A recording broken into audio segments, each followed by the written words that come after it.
He was called El Chapo, short for Shorty. But there was nothing small about the empire he built. From a poor village boy to the king of the most powerful drug cartel in the world, Joaquín Guzmán's story is one of money, power, blood, and escape. This is the rise and fall of El Chapo. Joaquín Archibaldo Guzmán Loera was born in 1957 in La Tuna, a small village in the Sinaloa mountains of Mexico. His family was poor. His father was reportedly involved in the drug trade, and young Joaquín soon followed.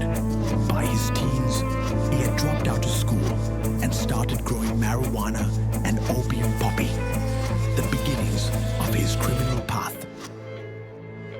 In the 1980s, Guzmán joined the Guadalajara Cartel, working under Kingpin Miguel Ángel Félix Gallardo.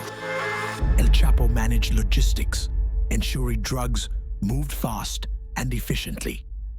He became known for his brutal enforcement and his genius for moving product. When Gallardo was arrested in 1989, the cartel split. El Chapo took over operations in Sinaloa.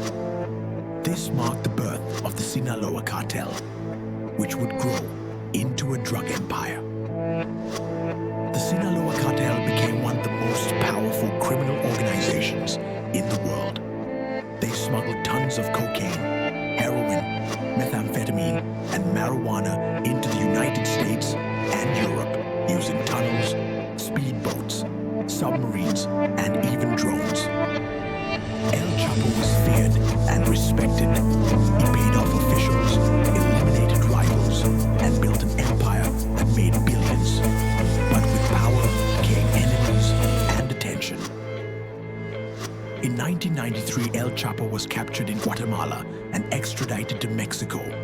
He was sentenced to 20 years in prison. But prison didn't stop him. He continued to run his cartel from behind bars, paying guards and officials to stay in control. And in 2001, he escaped. Using a laundry cart and bribed prison workers, El Chapo escaped from a maximum security prison. The event humiliated Mexican authorities and turned El Chapo into a legend. For over a decade, he vanished from the public eye, protected by remote hideouts, underground tunnels, and armed bodyguards. Authorities in Mexico and the US launched one of the biggest manhunts in history. In 2014, after years of hiding, El Chapo was finally caught in Mazatlan, Mexico. He was taken back to prison, but this wouldn't last long. In 2015, El Chapo escaped again, this time through an elaborate tunnel, nearly a mile long, dug under his prison cell. It had lights, air, and even a motorcycle on tracks. The world was stunned. This escape made global headlines and once again embarrassed the Mexican government.